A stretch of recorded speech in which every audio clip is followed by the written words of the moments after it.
pemirsa, Anda kembali menyaksikan High School Forum SMA Negeri 4 Semarang, terus berinovasi untuk berprestasi. Oke, Salsabila, kalau budaya dari Adiwiyatan yang sudah kamu adopsi dan menjadi budaya kamu ini apa, Gita? Ya baik, saya akan menjawab. Budaya Adiwiyata yang sudah saya tekankan pada diri saya sendiri yaitu menjaga kebersihan lingkungan sekitar ya, mulai dari kelas, kemudian luar kelas. Jadi jika ada sampah, saya pungut, kemudian saya masukkan ke bak sampah yang sesuai seperti anorganik, organik, limbah, dan medis.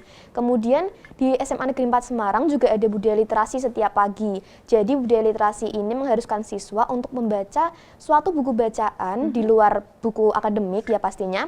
Dan ini juga menunjang pengetahuan kita untuk mendukung branding SMA Negeri 4 Semarang yaitu innovation research. Oke, luar biasa banget ya Bu ya. Ini berarti siswanya setiap pagi wajib baca dulu ya Bu ya. Wajib. Ya, wajib nih. Dan itu suatu kewajiban yang baik gitu ya Bu ya. Karena membaca itu penting juga sebagai wawasan juga seperti itu.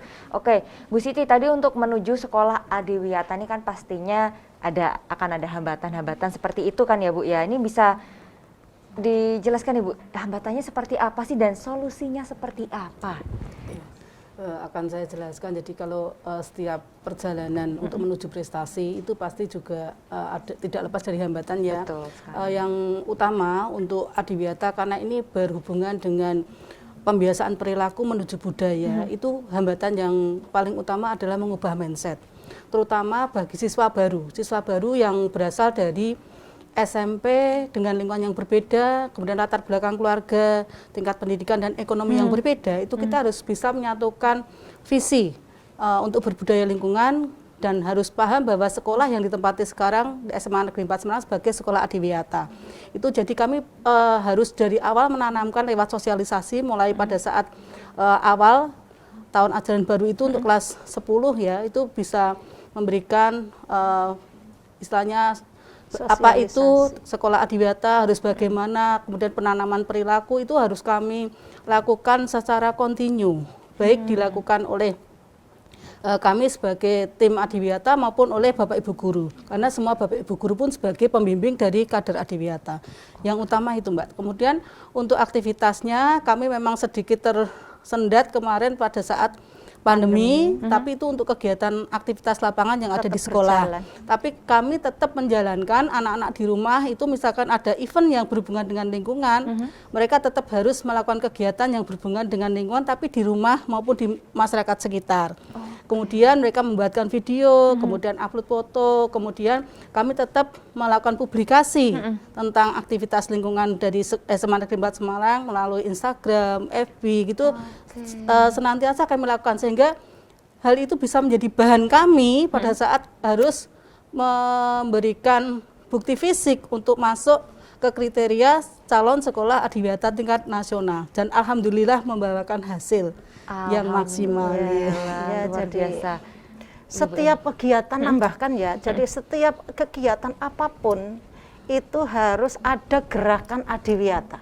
Apapun, bulan bahasa misalnya. Ada gerakan membuat puisi misalnya begitu yang berbasic Adiwiyata.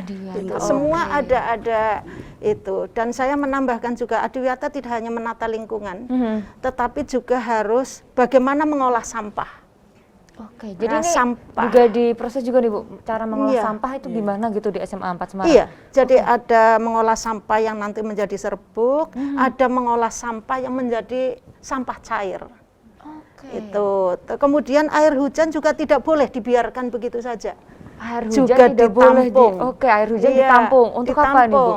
Untuk persediaan jika nanti musim kemarau untuk menyiram tanaman. Oke, jadi betul-betul memanfaatkan alam juga gitu ya Bu ya. Tidak hanya itu Mbak Nadia. Apa itu Bu? Juga air limbah. Air limbah dulu ketika belum pandemi itu kan ada kantin ya. Betul. Air limbah itu kita tampung.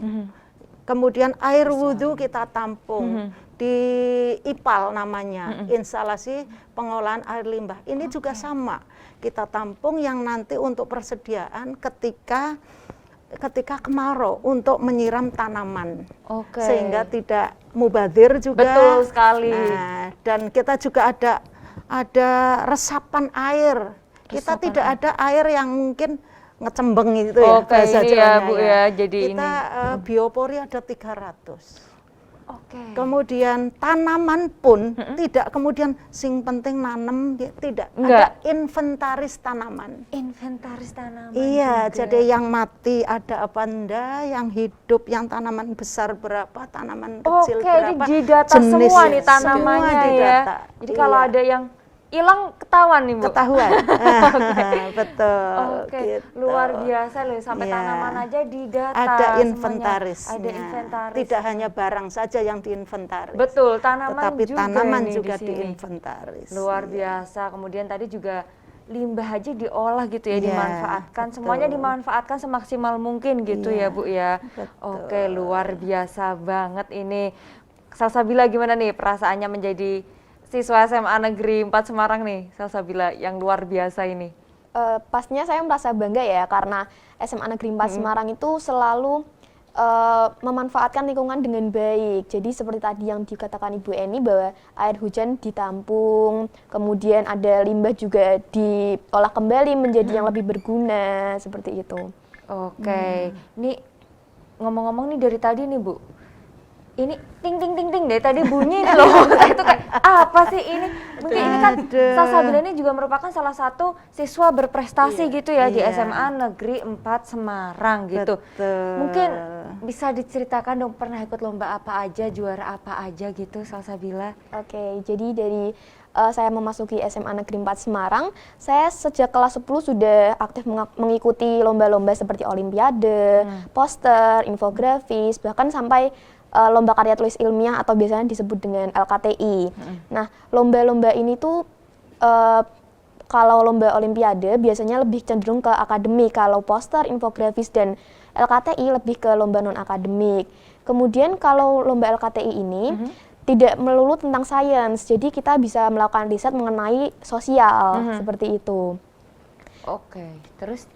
Nah, jadi yang saya bawa ini adalah 3 juara teratas saya, yaitu juara gold medal internasional, silver medal internasional, dan bronze medal internasional.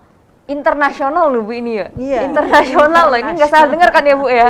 Iya. Internasional, oke. Internasional. Apa aja tuh yang dari gold tuh, gold medal? Yang dari gold medal ini diselenggarakan oleh IYSA, Indonesian Young Association. Kemudian yang silver medal ini juga sama penyelenggaranya, ketiga-tiganya juga sama, cuman dengan cabang lomba yang berbeda. Dan tentunya dengan tema yang saya angkat juga berbeda. Oke, itu yang gold tuh lombanya apa tuh? Jadi karena SMA Negeri 4 Semarang itu sekolah adiwiyata, saya dengan tim saya itu berinovasi bagaimana cara mengelola sampah dengan baik, karena sebagian besar siswa masih salah menempatkan sampah itu di mana. Kemudian setelah dikelompokkan berdasarkan jenis-jenisnya, kami itu akan memberikan opsi bagaimana cara mengolah sampah tersebut, seperti semisal sampah plastik dijadikan kerajinan, terus habis itu bisa juga disalurkan ke tempat pembuangan setempat. Oke, luar biasa banget nih. Bu Siti, Iya. Bu Eni tanggapannya gimana nih dengan prestasi Salsabila? Ya, Luar biasa. sungguh saya sangat Senang bangga sekali, pada iya. anak-anak kami ini. Sangat-sangat bangga ya. Jadi apa yang menjadi visi kami bahwa kita ingin menghasilkan anak-anak yang berprestasi, ya inilah salah satunya. Contoh nyatanya Iya. seperti itu. Dan kita satu semester itu ada 62 kejuaraan. Satu semester 62 kejuaraan, berarti kalau 1 tahun 100 lebih ya Bu? Iya, insya Allah. Oke, Gitu. baik Bu Eni, ini sudah ada penelpon ini Bu Eni. Oh, iya, Ternyata iya, kita iya, sapa iya. dulu ya Bu Eni. Iya, iya, Oke, terima kasih. selamat pagi. Ya, halo, selamat pagi. Oke, dengan siapa dan di mana ini Bapak? Ini dengan Andre, Mbak, dari Semarang. Andre dari Semarang, monggo. Pak Ya. Andre. Oke. Ya, tadi saya menyimak apa yang sudah didiskusikan ya di live streaming, dan ya saya sedikit kagum juga bahwasanya memang